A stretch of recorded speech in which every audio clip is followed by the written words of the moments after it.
সন্ধ্যা হলে কিন্তু মন চায় আমাদের হালকা কিছু খাওয়ার জন্য আর হালকা একটু খিদে পায়। তখন ঝটপট যদি ঘরে তোমাদের একটি ডিম থেকে থাকে, অবশ্যই তোমরা এই রেসিপিটি বানিয়ে খেয়ে দেখতে পারো বন্ধুরা, ডিমের এই চপ। নমস্কার বন্ধুরা, প্রিয় প্রেম চ্যানেলে সবাইকে স্বাগতম। আজকে আমি বানাবো ডিমের চপ। আর এই ডিমের চপ কিন্তু সন্ধ্যাবেলা চায়ের সাথে জাস্ট জমে যাবে। আর হালকা খিদের জন্য এটা কিন্তু পারফেক্ট। সকল বন্ধুকে অনুরোধ করবে একটা লাইক দিয়ে ভিডিওটা দেখা শুরু করবে। আর কে কোথা থেকে আমার ভিডিও দেখছে অবশ্যই কমেন্টে বলবে। যদি আমার ভিডিও তোমাদের ভালো লেগে থাকে অবশ্যই তোমাদের প্রিয়জনদের সাথে শেয়ার করবে। সকল বন্ধুকে অনেক অনেক ভালোবাসা। প্লিজ আমার ভিডিওটা সম্পূর্ণ দেখবে, কেউ স্কিপ করবে না। আর এরকম নিত্য নতুন ভিডিও পেতে হলে অবশ্যই আমার চ্যানেলটি সাবস্ক্রাইব করে পাশে থাকা বেল আইকনটি অল নোটিফিকেশন করে রাখবে, যেন আমি ভিডিও দিলে সবার আগে তোমাদের কাছে নোটিফিকেশন চলে যায়, তোমরা দেখতে পারো। আর এই ডিমের চপ বন্ধুরা খেতে কিন্তু দুর্দান্ত লাগে, খুবই দারুণ। আমার তো খুবই ভীষণই পছন্দ। আর কে কোথা থেকে আমার ভিডিওটা দেখছে অবশ্যই কমেন্টে বলবে। আর এই রেসিপিটি বানাবার জন্য আমার কী কী লাগছে চলো আমরা দেখে নিই।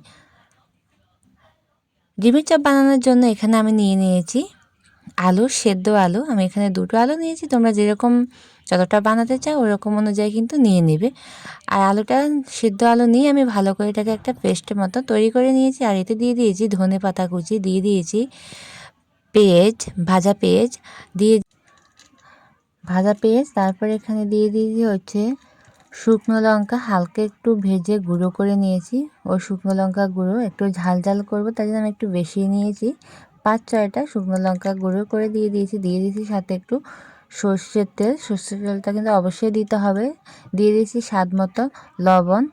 দিয়ে ভালোভাবে হাত দিয়ে এরকম করে কিন্তু সবগুলো উপকরণ মেখে নিতে হবে খুবই ভালোভাবে, যেন মিশে যায়। সবগুলো উপকরণ খুবই সুন্দরভাবে যেন মিশে যায় একটা সুন্দরভাবে। সবগুলো আমি এখন মেখে নেব।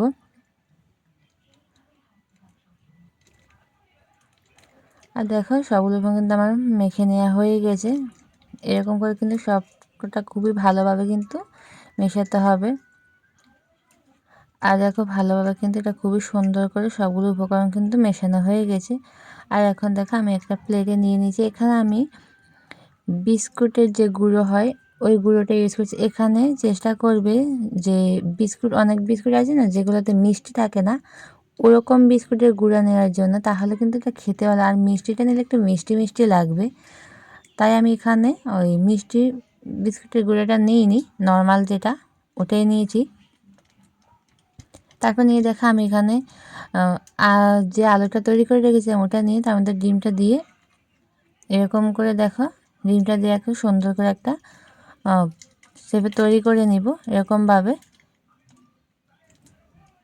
এরকম হাতে করে একটু ভালোভাবে কিন্তু এটাকে একটা সুন্দরভাবে তৈরি করে নিতে হবে। এরকম করে দেখতেই পাচ্ছ।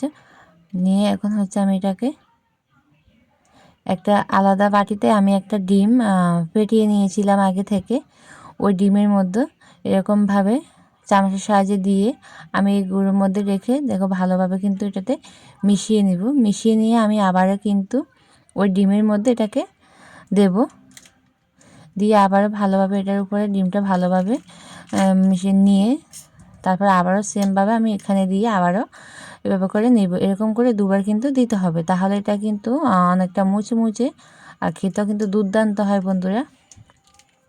আর এরকম করে দেখো আমি সবগুলো কিন্তু তৈরি করে নিয়েছি। আর চলে এসেছি আমি এখন এখানে একটা কড়াই বসিয়ে দিয়েছি। কড়াইটা যখন একটু হালকা গরম হয়ে যাবে আমি এখানে দিয়ে দিব হচ্ছে তেল।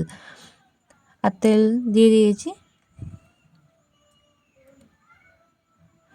তেলটা যখন গরম হয়ে যাবে তখন আমি একে একে সবগুলো কিন্তু এখানে দিয়ে দিব।